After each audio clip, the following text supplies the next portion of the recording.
The subject of my review today is a very interesting film directed by Tom McCarthy, who is also the director of The Visit and Win Win, two films I've never heard of before.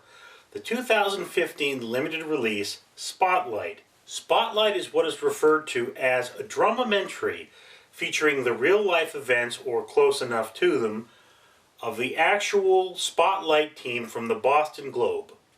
The premise of this film is that the Boston Globe has received a new editor-in-chief played by Liev Schreiber, who you might remember as Sabretooth from the Wolverine film. And he has tasked the Spotlight team, headed by Robbie Robinson, played by Michael Keaton, with the difficult job of writing an expose piece on the Catholic Church and their abuse of children. Now, Liev Schreiber, who I will always remember as Cotton Weary from the Scream films, portrays the real-life person of Marty Baron, a Jewish editor entering into a predominantly Catholic organization in a predominantly Catholic city, where Catholicism is so important and his job so prominent that he is actually given an audience with the Archdiocese just for taking over the paper.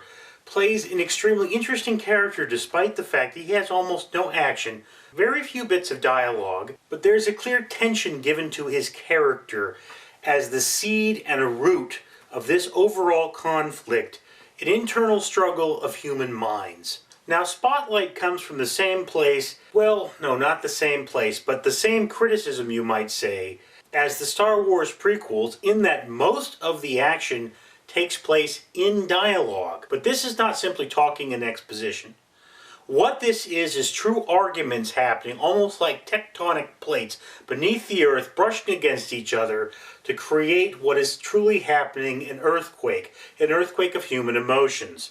Never in this film is this more seen than between Keaton and the character played by Mark Ruffalo, who you might remember as the Incredible Hulk from the Avengers films. But the entirety of the conflict is done almost without shouts, without anger, until it finally does explode in that earthquake that we're looking for.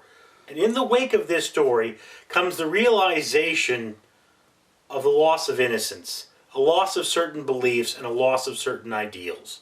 This is a heart-rending and heart-wrenching act for the characters involved. Very difficult and very expertly done. Now, where I truly love this film, what I love the most about this film, is its light and color designs. In the beginning of the film, you see very diffused, very soft lighting. This slowly and over time hardens until a particular scene, I wish I could rewatch this movie to be sure of this, but there's a particular scene where there's a light that has just a little bit of red in it. And from that point forward, I believe you see more and more red and more saturated colors with blues, whites, and yellows. What is this saying? It is saying that the truth is coming out and the picture is becoming clear. We are losing this nimbus-like light, which clouds our vision, and coming into clarity. Very symbolic for the overall nature of this film, which, I mean, to be honest with you, this would be a hard film for most of us to sit through. It doesn't have action, it's almost entirely dialogue. But what we do see is the need of these characters to find the truth and to give their readers the truth. A need that they need to be prodded along to have, but once it sets in, oh, is it a need.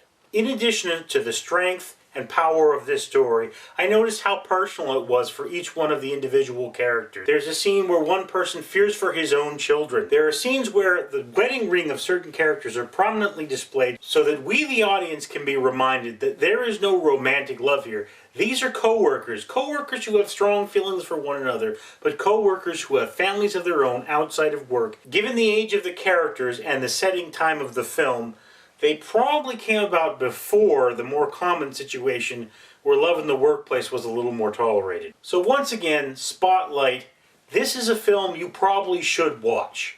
It is an incredible piece of filmmaking and just an absolute delight. Not for you if you want to just eat popcorn and be entertained, but definitely for you if you want to have a better understanding of news, breaking stories, and how something truly terrible can be happening right in front of your eyes.